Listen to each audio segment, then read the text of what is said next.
Thank you. That was wonderful. And the team at Powell's has made this so easy. By the time you see us up here, 99.9% of the time and energy that goes into this event is already behind us, and they have been awesome.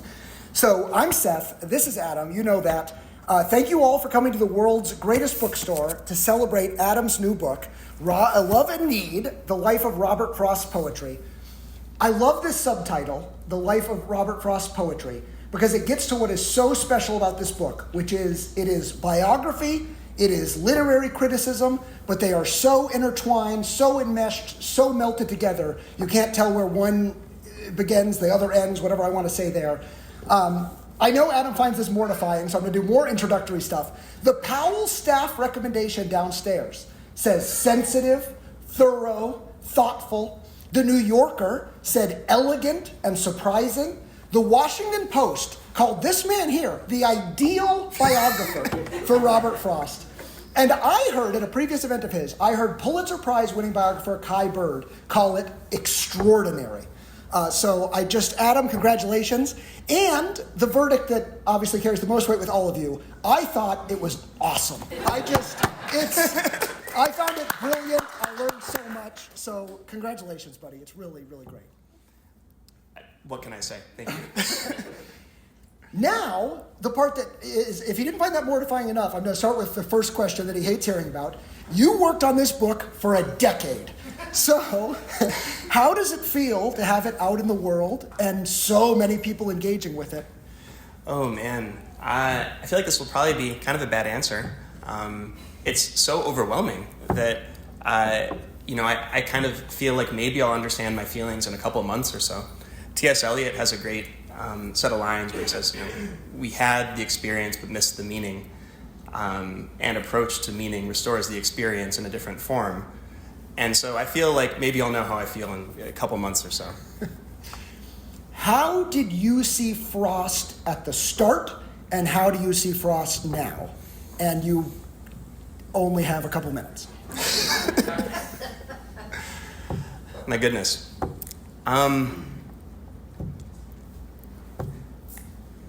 I came to the book in a funny way. I was working in a magazine and writing journalism, and I was writing mostly about poetry. And Harvard put out volume 1 of this pretty amazing compendious version of Frost letters. And I kind of thought I'd understood Frost. I'd written about a lot of poetry, studied him, and so I thought, okay, maybe I'll write something about this. And, I kind of had my ideas for it. And I kind of fell into the letters, and I realized that actually there was so much more here going on, and it was so much richer than I had ever expected. And I sort of had this kind of, this sense of knowingness that I brought to it. And then I kind of left with kind of awe and wonder. And the arc I've had for this has, it's been up and down, but I think that the 2-minute version includes starting with awe and wonder and ending with the same amount of awe and wonder. I think he's inexhaustible as an artist and a thinker. And one of the great privileges, I think, of not only studying him, but writing about him, but reading him, is that he keeps on giving you new things. I still find that. And so I think that's really wonderful. How I feel about him as a person, different question, but I'll punt on that one for now. It makes a lot of sense to me hearing you say that, having read the book. Because one thing that comes out in the book, I think, is that there are so many people, that sense of knowing Frost that you started with. I don't know if you call it an overconfidence, but one thing that you show in the book is there are so many people who think they know him, have a maybe simplistic reading of his poetry, have really resolved him to a one-dimensional monster or genius poet, or just kind of think they've explained him. And so one thing I thought was remarkable at the book is, the note I made after I finished it, is that you had really restored him. Like Frost, you show, cares a lot about ambiguity and complexity, and I thought you really restored him to ambiguity. And you showed that there's so much more to the poems, and there's so much more to his life. All of which to say, why do you think there's such a tendency? There are so many artists who people just concede, I'll never master them. So what is it about Frost that people reduce him to sage or monster or kind of simpleton? So I want to embarrass you before I answer the question, which was that, Seth called me up maybe a week and a half ago, and was like, I just want to talk a little bit. I finished the book. It's like, okay, I hope you liked the book. And you said some version of that, I think, is your first question, and there were like 4 other brilliant questions tossed into it. And I was like, my goodness, like you're an ideal reader for the book. It's absolutely extraordinary. Except that I know nothing about poetry, other than that. Well, but I think that it ties into the actual question, which is that Frost is legitimately easy to understand at first blush at one level. And I think that there's a way in which, in a way that's not true for a whole lot of poetry. T.S. Eliot, for example, was talking about him earlier. You feel when you start that you maybe sense something. You don't feel like you understand it initially. One doesn't. And with Frost, you read Stopping by Woods on a Snowy Evening in a children's book. It's incredible. And there's some version of it that you really do get very beautifully as a 6-year-old, a sensitive 6-year-old. And that's not all of it. And I think that I think that has a lot to do with how people feel like there's a sense of knowingness. But what I came to find in coming to Frost early was that wasn't exactly wrong, that kind of initial sense you have, but it wasn't all of it. And I think that part of what makes you an ideal reader for it is that you didn't come into it with a big sense of preconception. That makes a lot of sense. Yeah. That makes a lot of sense. You said you wanted to punt on Frost the person, and I'm going to put you on the spot about it now. One thing, there's a pattern, and you have to tell me if this is real or not, but one thing that's described in the book is all of these people who know Frost, they just have this extraordinary experience of meeting him for the first time. They kind of describe his charisma, even the sound of his voice. There's just this viscerally. And then these same people, weeks or months or years later, the bloom kind of comes off the rose. And I mean, you know every one of them, and I know them from the book. I almost can't come up with a single person in the book who doesn't kind of turn on him at some level. So is that pattern right? And what is it about Frost that they love him, and then something seems to happen? I think that, I don't mean for this to be evasive. I think that there's an element of that I don't actually understand. And I think that the book represents an attempt to try to come to terms with it. But I think that I have guesses, but I don't think I have an answer exactly. And I think that a lot of it has to do with one of the things that I think is one of the great subjects of Frost poetry, which is human intimacy. And it's, this is the subject of the great poem Mending Wall, in a way, which is that intimacy also involves certain boundaries. And it's a very delicate dance of letting someone in and also maintaining a sense of ownership over oneself. I would hazard that for Frost, it's something about always perhaps wanting a sense of intimacy that is a little bit beyond what I think you're going to get with him. I would also hazard that it has something to do with a tension in Frost's own personality and character between genuine benevolence and care and a kind of unbelievable will to greatness that involves a kind of a sense of dominance. And I think that Frost tries to shield people in his life from this aspect of himself that I think is inseparable from his will to greatness as an artist.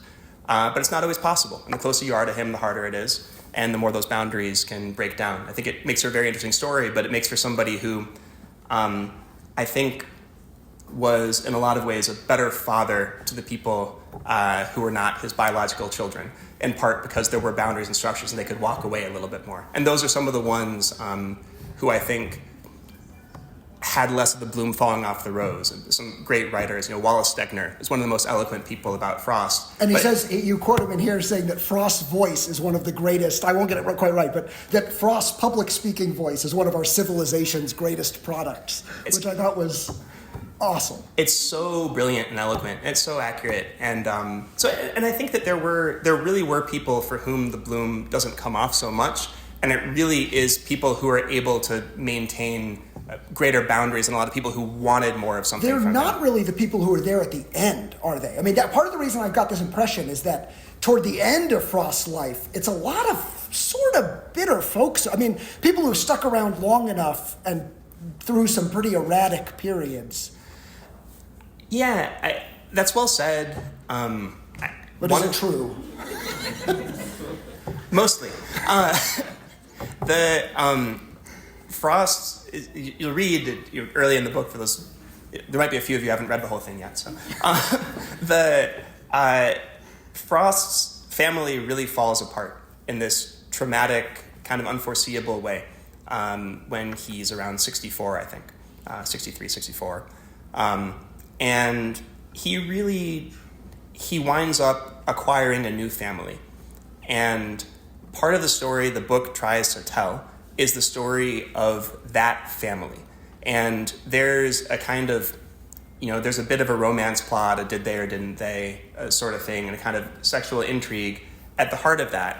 I think that's interesting, but I actually think that what's more interesting than that is that this is somebody who, when he talks about institutions, he would say, basically don't join things, but, the nation and the family. It's like the family is his most, family and poetry are his most conservative things, and then the nation after that. And you really see this reconvene. And one thing that's very powerful about those, there's so much ambiguity in those. I think it's just absolutely fascinating and beautiful and tragic and all of that. But he winds up being a kind of second father to this one woman who has, I think, one of the most unspoiled relationships with him. And it was one of the great things about working on the book is I got to know her in the last years of her life and be very close with her partner as well. And so but it was also like, in a funny way, her mom, who had this extraordinarily fraught relationship with Frost, kind of acted as an intermediary to try to keep their relationship more clean emotionally. One could just go on, but the broader thing is the kind of importance for someone of such a nature of boundaries. One wonderful thing about Adam is he doesn't just want to trade on the salaciousness of this, but give a little outline of, it really does come across this very special relationship Frost has with almost a kind of granddaughter figure. But in between, her mother is his younger married secretary.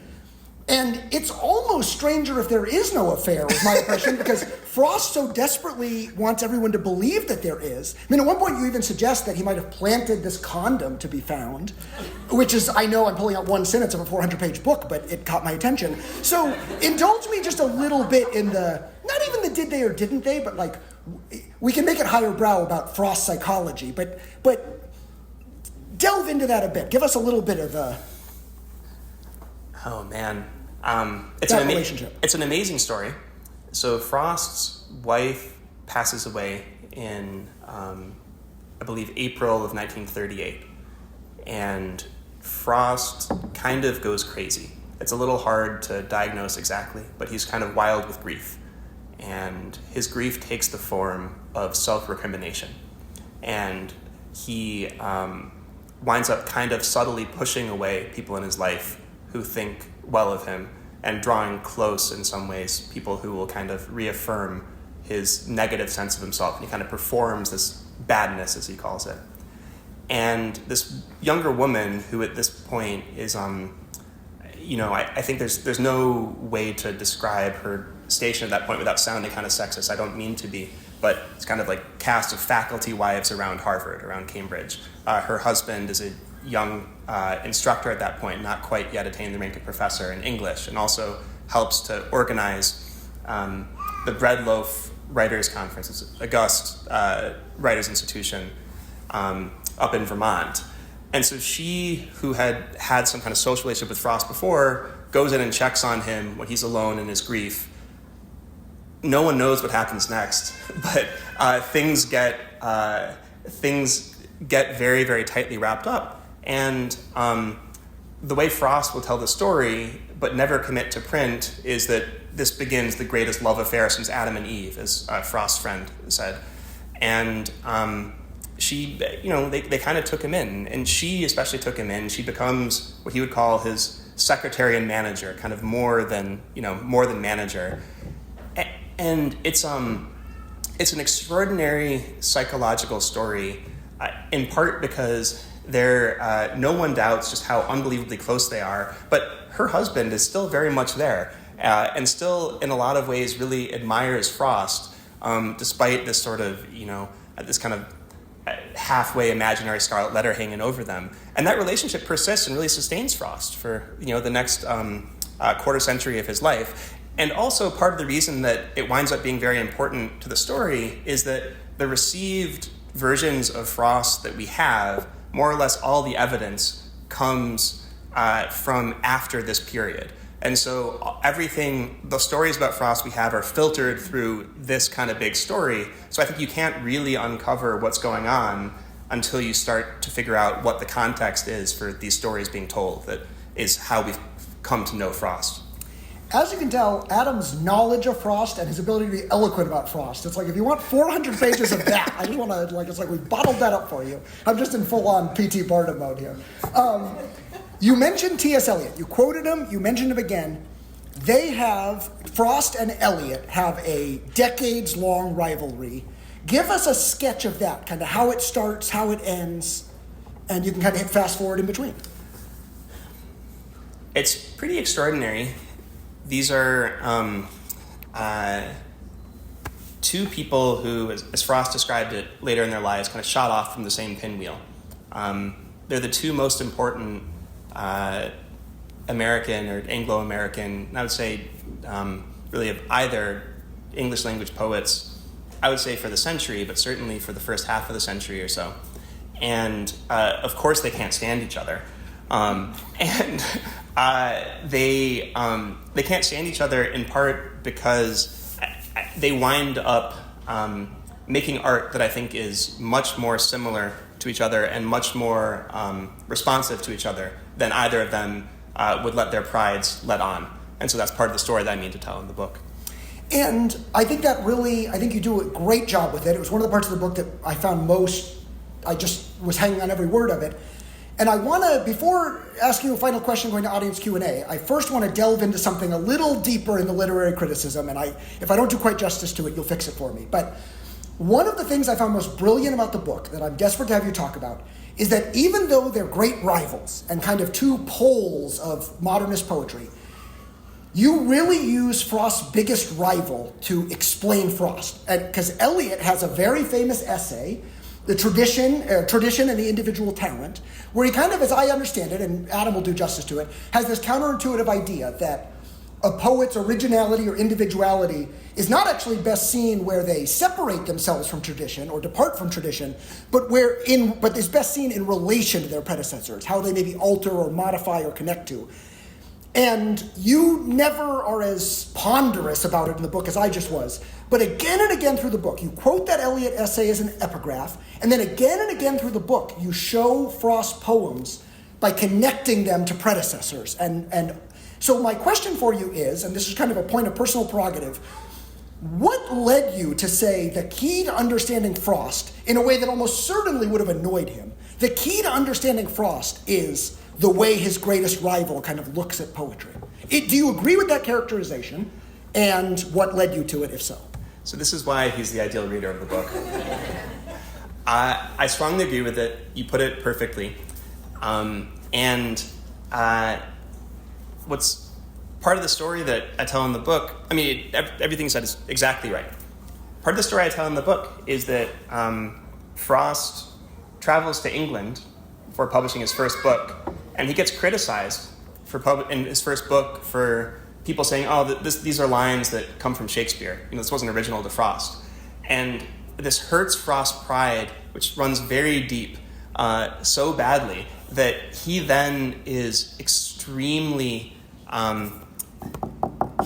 vain about this idea that he has not been influenced deeply, that he kind of took in his influences. And then Eliot formalizes this theory that would turn the idea of originality on its head, which was the most threatening thing in the world to Frost, because I think it captured him perfectly. And so much of what the book tries to do is show that. And part of the reason I looked for it is that I think Eliot is substantially right.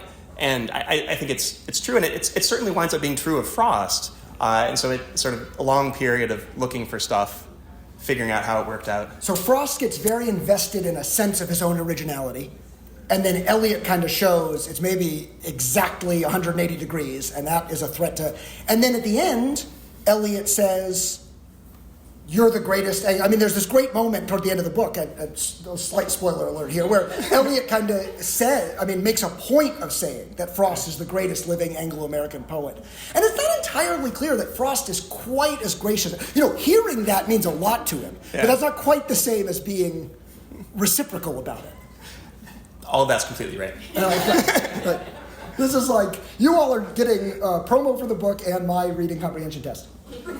I want to get to audience Q&A, and the last thing I want to do beforehand is, I mentioned at the outset that something that is so special about this book is that it goes so far beyond mere biography. Not to say mere biographies are wonderful, but it's like taking a course that I wish I could have taken in Frost, and I left with an understanding of the poetry that I never in a million years would have come to on my own, and just seemed, once I had been taught it, seemed exactly right.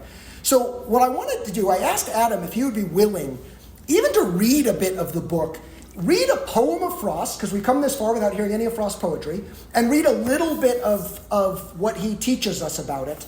And Adam very kindly agreed to do that.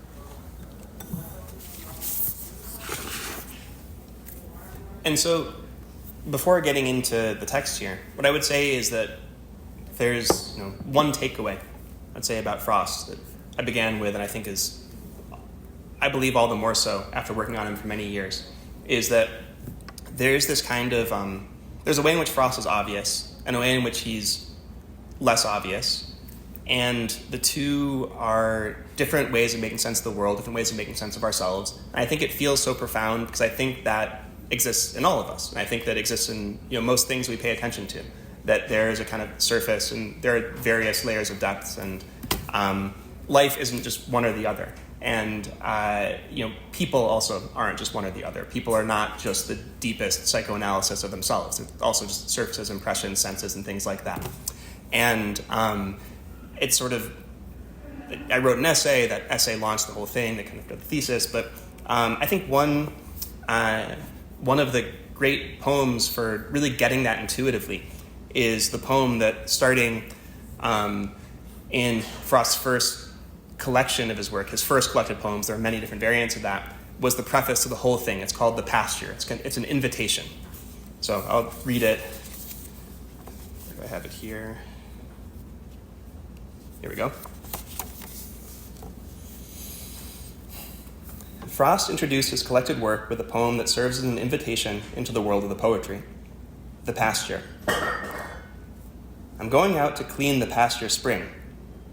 I'll only stop to rake the leaves away and wait to watch the water clear, I may. I shan't be gone long. You come too. I'm going out to fetch the little calf that's sitting by the mother. It's so young, it totters when she licks it with her tongue. I shan't be gone long. You come too. You can hear the invitation in at least 4 ways at once. You come too is a suggestion, an insistence, a command, a plain statement. It has the levity of an offhand suggestion. I shan't be gone long. Why don't you just come too? The anxiety of insistence. I shan't be gone long. Why can't you just come too? The declarative firmness of a command, and the disarming literalness of plain statement, as you, the reader, have already heard what he's going to do before he says, you come too, having gone with him in his imagination, as one does in reading the poems. These intimations add up to a startling intimacy, as if we hear not only the phrase, but a mind in its nakedness, weighing how it means to use the phrase, why it means to use it, what it wants and needs of you. And listening to the invitation, we find ourselves already off on our way with him. It's an invitation we can't help but take. Frost called The Pasture a love poem, unlike any other he knew. That's really nice, Adam. I think the poem is beautiful, and then that paragraph of your commentary on it is beautiful. And I think it's not a small thing to elevate the explication or interpretation of a poem to its own art form. I just think the writing is beautiful. And before we see what questions everybody else has, I I'll give you an example here. This is Adam paraphrasing Frost's thinking, that Ibsen and Shaw had meanings, the two playwrights, Ibsen and Shaw had meanings they tried to embody in their plays.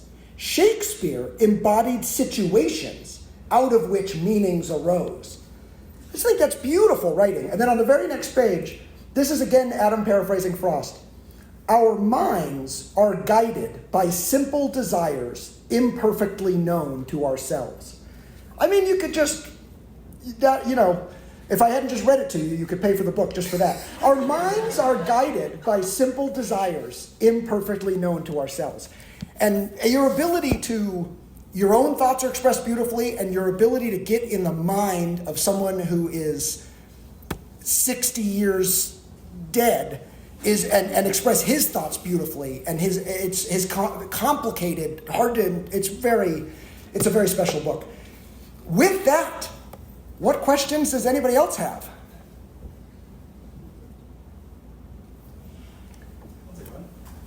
So just in your writing process, Adam, was there a risk you took that has paid off, or was there a risk you avoided that you regret?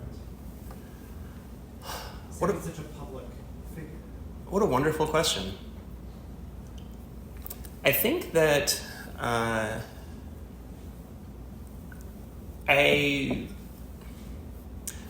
on the first one, was there a risk I took that paid off? I think so far it seems so. It's a little hard to tell. The risk was I really wanted to write the book in a way that I thought would signify both to people who were very deep into the poetry and also for people who could be moved by it but didn't have any background in the domain. And I knew that meant that the book would have to go more slowly than a lot of books in this vein. There's a lot more kind of walking readers through why I'm thinking something than I think is standard. And so a lot of the parts about poetry, it's not, there were hundreds of poems of Frost I didn't talk about because I had to blow up the ones that made more sense. And it can be tough sledding. And I was really worried in writing it that people would just kind of throw it at the wall. And surely some people are throwing it at the wall. And that's fine, it's their prerogative. You buy a book, you can throw it. But I've been really, really pleased by people being willing to go with me so far. I think that there is something democratic about it, and also felt very true to Frost, that both that it could be for all kinds, and also that there's very little of my own authority in the book. I really didn't want that. I mean, Frost is very much about being able to listen and deepen yourself and not follow others. There's more complexity in the road not taken, but it is very core to how he sees himself and how he sees life. And risks that I didn't take and regret, I'll have to think about that a little bit more. Surely the answer is there, but it's probably been long enough that you ask my wife, I don't know. Yeah, after 10 years of work on it, it might just be too psychologically troublesome question. Oh, that was a fun one. Go for it. Congratulations. You said that earlier that you can understand Frost as a sensitive 6-year-old. Perhaps would that be a reason why people have such a turning on him, because they thought they knew him, but they only knew him in the eyes of a child as compared to another person in their 20s or something like that, when you might have more life experience? I think that's. I'll repeat that for posterity. And your question was, I say that people can understand Frost in some sense when they're 6, and might that potentially be a reason why people can turn on him later, the kind of disappointed adulation? And I think the answer is absolutely. I think that's a huge part of it. And I would say that in a way that generalizes too to different ages and the kind of roles that we want of people, that I think Frost is able to project a certain kind of authority that I think is maybe even hard to understand in our common culture. I don't think there's an analogy that holds for somebody having the kind of authority that is both entertainment and a sense of wisdom that really is for all kinds now. Someone can try to contradict me, but I don't really think it's there. He's very non-polarizing. And people will say things like, well, is Frost a rock star of his time? And it's actually a very poor analogy. Rock stars are cool. They're meant to be a little divisive, meant to be edgy. They're meant to be for a generation. And Frost really wasn't. But with that authority comes so much responsibility. And it's also a sphere of so much projection. And part of the story that, I mean to tell in the book is there's so many people who come close to Frost, and the closer they get to him, the harder he is to see, and the more he is full of their own projections, their own needs, and their own love as well. So I think that the thing you point out is that absolutely huge dynamic in his life and afterlife. Is that the story of your personal? I mean, can you map your life and your relationship with Frost in those terms, or not really? Has it just been you've been in since? I mean, you mentioned in the book your dad gave you a book of Robert Frost poems at age 15 or so. It's funny. I'm not sure I've thought about it quite that way before, or if I had, it was like in 2019 or something. It's in an old journal note that I haven't gone back to. But I think that one could kind of tell that a little bit from my dad gave me his old copy of Frost's complete poems on my 15th birthday, and I had it was never that level of adulation, but certainly a big esteem. And then I was maybe warded off from adulation because the way that literature was taught to me in college was that Frost was kind of a simpleton. And so it didn't, there was a sort of, be taught these things, be like, oh gosh, well, here are these sophisticated people, but here's this, we can make sense of it. And like, oh, he's talking like he's a farmer. He was a farmer. And these were, and it's, you look at this as a bit of a digression, but I think one of the best and very deeply democratizing, very deeply American things about Frost is that he found things to admire in people who were not high status in any kind of common regard, and really found things to learn from them. And not in a condescending way, but in a way that was really genuine, that different kinds of knowledge, and that runs really very deep. But so I think I was maybe warded off that kind of adulation. The process for me was much more when I was coming to read Frost. There are all of these, I thought of myself as a bit of a rebel against, received, college literature ideas. But there's still all sorts of ideas that Frost had, and like, this is stupid, like, what a rube. And then it's like the 20th time I'd think about it, it's like, oh gosh, I actually don't understand borders, So it was a very different path. But I think it made him fresher to me. That was the nice thing about it. Absolutely. You talked about Frost, being defined by his influences. Are there contemporary poets who you think are defined by Frost? Wow, what a good question. Gosh, hanging myself out to dry here. I think there are a lot of contemporary poets for whom Frost has meant quite a lot. Whether I think they're defined by Frost, I think it might be overstepping a little bit. But it's very interesting to see different things people take from Frost. And I think that one of the great things I mean to try to, Frost would say for himself is that there's it might look like the poems are kind of similar formally, but there's an extraordinary range of tones of voice and I think of ideas in the poetry. I mean to show that too, and so people get different things from Frost. So Chris Wieman, really wonderful poet and writer, I got to meet after he liked the book, and so I was like, let me buy you lunch. And it was very nice. But he was talking about how deeply Frost has meant so much to him, and he sees it so much in his verse. And I was saying to him, I really I see what you mean, but I see it actually more in your prose. He has this book I'd recommend to anyone, a prose book called My Bright Abyss, that is just an absolutely astounding work of prose. It's like astonishingly beautiful, every page of it. And I was saying to him, I really think there's so much of the way Frost sees the world, much more than his verse, much more than the writing in that. And he was kind of, he gave me a bit of a poker face. I'm not sure he'd seen that too. But it's funny, another person who I never got a chance to meet her, but Louise Glick, who I admire just tremendously, who passed away in 2023. She's a poet who I've always thought there was so much about how her poetry kind of pushed you. Her lines pushed you in these different ways, and they could kind of seem obvious, but didn't quite resolve. And I always felt she didn't. She said little about Frost. I have no idea if she really read him, but she, for example, I think she kind of denied it, but I think maybe she let on a little bit that Elizabeth Bishop, was important to her, and I think Frost was so important to Bishop.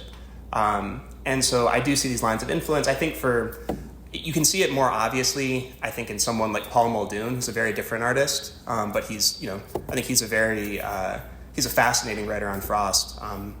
And then for some of the, somewhat recently departed Seamus Heaney, you could really see it as a very, very great poet. And, Frost is absolutely all over there. He's one of the great writers on Frost, too.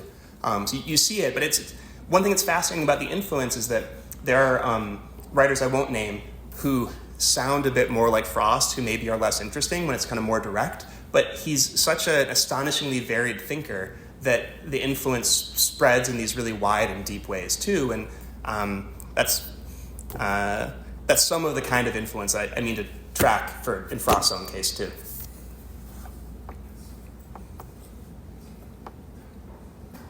Could you tell us, Anna, who you just said you quoted a book title? What was it?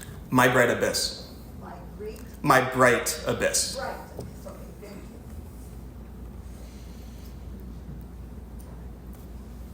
So, stopping by the woods on a snowy evening, probably his most popular. What would you feel should have been the most popular? Another good question.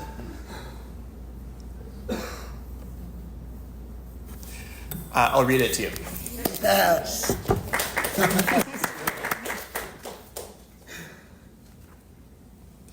Where is it here? For Hyla-Brook. Can tell from this that it's been a merciful few months since Adam had to be looking at this manuscript every day. It's true. And I'm not. This is gun to my head. I'm not. No one hold me to this. Hyla-Brook. By June, our brooks run out of song and speed. Sought for much after that, it will be found either to have gone groping underground, and taken with it all the Hyla breed that shouted in the mist a month ago, like ghost of sleigh bells and a ghost of snow, or flourish and come up in jewel weed, weak foliage that is blown upon and bent, even against the way its waters went. Its bed is left a faded paper sheet of dead leaves stuck together by the heat, a brook to none but who remember long. This as it will be seen is other far than with brooks taken otherwhere in song. We love the things we love for what they are. I just think it's astonishingly beautiful. Thank you. I have not finished the book yet, but what I appreciate about Frost is the connection to nature. And as I was reading, I kept thinking, okay, how would somebody today who lives in an apartment in Hong Kong or who never gets out to the brook, what's their connection to the world? And then I'm thinking, when people read poetry, they're looking for themselves in it. They're looking for their own experiences. And they're trying to, put those pieces together. As I read, I felt the relationship that he lacked with his father. He was searching through a great part of his life for a relationship. And I think what draws me to his poetry is the simplicity, stripping it down to the essential. And, he does a great job with meter and rhyme and pulling you in so that you can remember it the way young people now remember the lyrics of songs that they like, and they're, dumping their feet along to it. And I'm thinking, is he that kind of poet that can still do that? Or is he in the line, and the way you described the whole book, this comes from Aristotelian or Platonic or this, or is it, something from Tennyson or Emerson? He's in a string of poets who are a current that's carrying us. And who's the next one? The question back here, or who does that really great job of sucking us into the poem? What a wonderful. That's a question or not. Well, I think that's really wonderful. I think that taking them kind of in turn, your first point was about, the depth of relation to nature. And one thing that, I'm not sure if it's in the book or not, but one thing Frost would do as a teacher of writing that I think was, we kind of know these things as cliches now, but he's kind of coming to it, and I think he helped to give rise to it. He would say, don't write about this mystical, far-off thing you don't really know. Try to describe the feet of a duck that you see. Describe the webbed feet. Describe the the different texture of the webs and like how it splashes and things like that. And I think that so much of the natural world is huge. You can't abstract it away. But so much of it is a sense of commonality, a sense of feeling, a sense of almost language and shared memory. And I think so much of what is needed for writing about it is really for a quality of attention more than it is a nature of setting. Frost always bristled when he would be called a nature poet. He's like, there's always a person, even if the person is not, is a little bit hidden. I kind of try to dig him out and show it, but there's always a mind there that I think you say very well. You kind of relate to yourself. I really like how you put that about his father. I think his relationship with his father is absolutely fascinating, and it's I really do. I don't mean to spoil it too, but it's extraordinarily hard for him, and in a way that he's not. You might have a TV show now because we've all kind of internalized pop psychology, where like a character gets emotional. It's like, I'm trying to recreate this thing with my father, but of course that doesn't do it. It's so much deeper and more powerful than that, and sometimes more powerful the less it's stated. But I think it's there on every page. I think it's there for him throughout his life, very, very deeply and very profoundly. This kind of absence, this kind of wild hunger for intimacy that I think you really do see throughout. And then your last point about this, I really like the metaphor of the current, that all of these kind of great things are, current, kind of carrying us along culturally. And, from Coleridge to Tennyson, through Longfellow, through Frost. And I think that it was funny, I was talking with friends earlier today about Frost's education. And he had a wonderful education. But so much of it really was his own drive to acquire it. And what I would say is that, that it's all still there. I mean, I feel sometimes I do these events, like I'm sharing the good news about poetry. Like, this stuff is fantastic. This stuff is fantastic. And it's all there. You can get it. It takes time, but it's there. It's great. That's the good news. And I think it's still very much there. And then I think the last part of it about, who that person will be, I can't, I can't prophesy. But they're there, certainly. I just want to say another thank you to all of you for coming. And the number one reason I appreciate all of you spending your Friday evening this way is that Adam's book really deserves it. And I just, over the years, got to see little glimpses at a distance of how much of yourself you put into it. And the result is so worthy of that. I loved it. And I think we should give you another round of applause and let you sign some books.